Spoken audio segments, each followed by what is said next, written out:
नमस्कार दोस्तों। एक बहुत ही बड़े सेठ महाजन हुआ करते हैं। उनके पास अपार संपत्ति होती है, धन दौलत शोहरत सब कुछ होता है, लेकिन उन्हें रात में नींद नहीं आती है। उन्हें नींद नहीं आती, बिल्कुल बेचैन रहा करते हैं, परेशान रहा करते हैं, बहुत ही ज़्यादा परेशान रहते हैं।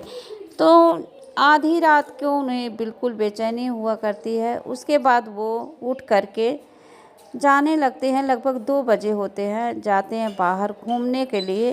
और बाहर जैसे जाते हैं, जाते जाते थोड़ी दूर पे एक मंदिर दिखती है उनको, और उस मंदिर के सीढ़ी पर एक व्यक्ति बैठा हुआ दिखता है। उसे देख करके सेठ वहाँ पहुँचते हैं और उससे पूछते हैं कि आखिर इतनी रात में तुम यहाँ क्यों बैठे हो। तो वो व्यक्ति कहता है कि मैं अपने ठाकुर के पास आया हूँ और बहुत ही ज़्यादा परेशान हूँ, दुखी हूँ, और भगवान से प्रार्थना करने के लिए यहाँ पर आया हूँ। तो सेठ पूछता है आखिर ऐसी क्या परेशानी है। तो अपनी आप बीती पूरी बताता है। वो कहता है कि मेरी पत्नी बहुत ही ज़्यादा बीमार है, हॉस्पिटल में एडमिट है, और मेरे जो बेटे हैं वो घर पर हैं। ये सब सुन करके सेठ बहुत ही ज़्यादा परेशान हो जाता है और वो सोचने लगता मन ही मन कि आखिर ऐसे भी लोग होते हैं।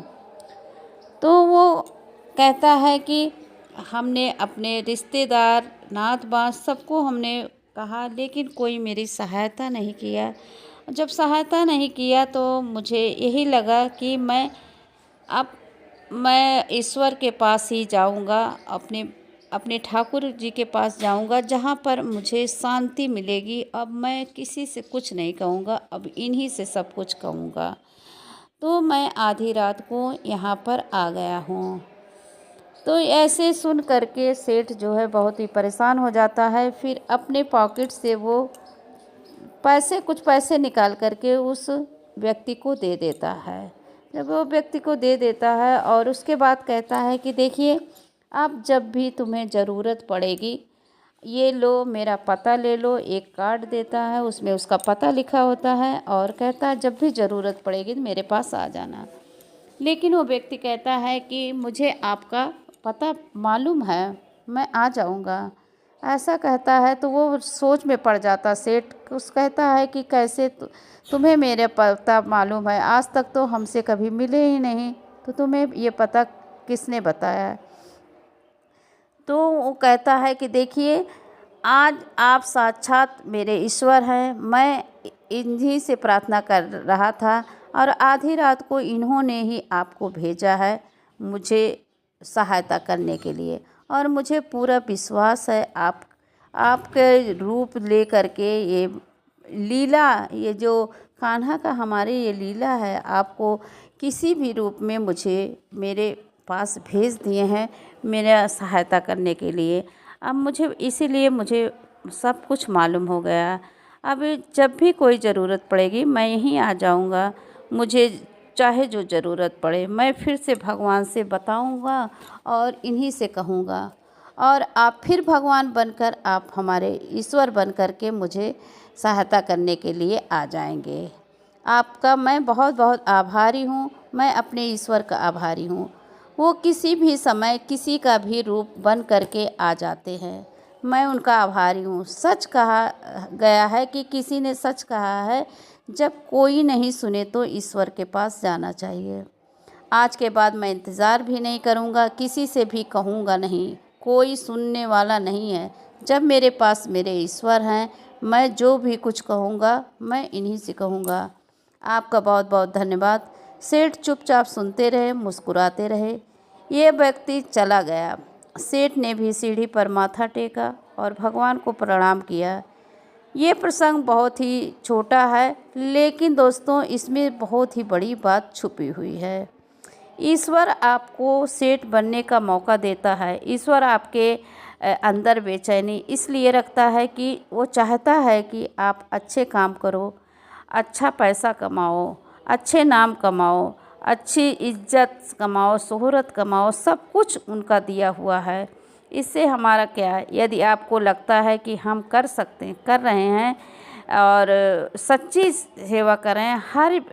हर व्यक्ति को वो चाहते हैं कि सेठ बने, अपने सुख सुविधाओं में हो। हर व्यक्ति दुनिया का राजा होता है, क्योंकि हर इंसान की चाह होती है कि मैं इतना बड़ा आदमी बनूं, इतना बड़ा आदमी बनूं, हर इंसान के। लेकिन हमारे बस में कुछ भी नहीं होता है। हमारे जो कर्म हैं वो हमें बहुत ही बड़ा और छोटा बनाते हैं। किसी जन्म में आप अच्छे कर्म किए, तभी आपको ये सौभाग्य प्राप्त हुआ है। आप बहुत सौभाग्यशाली हैं और अच्छे कर्म करो, ईश्वर आप सबको सेठ बनाने के मौका देता है।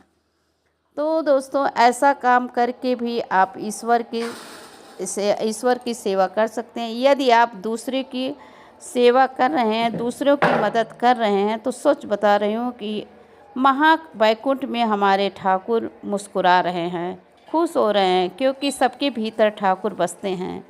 और बस यही देखना है कि जब आपकी मूलभूति यानी कि आवश्यकताएं पूर्ण हो जाएं, तो आप दूसरों की मदद करना शुरू कर दो, सेठ बन जाओगे। जिस दिन वो सेठ बन जाओगे, उस दिन के बाद कभी भी आपकी बेचैनी नहीं होगी। आप बहुत ही सुख में और सुकून में सोएंगे, क्योंकि हमारी जो मूलभूत आवश्यकता बहुत कम है, लेकिन हमारे स्वार्थ ने उसे बहुत बड़ा बना दिया है। हम कितना भी कमा लें, कितना भी पैसा इकट्ठा कर लें, कुछ भी लेकर के नहीं जाना है, यही सब रह जाएगा। कभी आप जा कर के देखो, बड़े बादशाहों के किले, राजाओं के किले देखिए, महल देखिए, वो सब यहाँ ढह गया है, खंडहर हो गया है। हम सब जानते हैं कि ये बात लगातार स्वार्थ से हम जी रहे हैं। लेकिन सच कह रही हूँ कि ठाकुर ने आपको सेठ बनने का मौका दिया है, तो आप बन जाओ, दूसरे की मदद करो। अगर आप सक्षम हो गए हैं तो दूसरे की मदद करके, दूसरे का कपड़ा दे करके अपना ये जीवन बना लो, क्योंकि वो कर्म आपने किया है तो ये कर्म भी कर लो। बोलिए राधे राधे, राधे राधे, जय श्री कृष्णा। आप सभी को ये कहानी कैसे लगी आप कमेंट में ज़रूर बताइएगा, और श्री हरि राधे राधे लिखना नहीं भूलिएगा। राधे राधे। इस वीडियो को ज़्यादा से ज़्यादा शेयर करिएगा। नमस्कार, राधे राधे।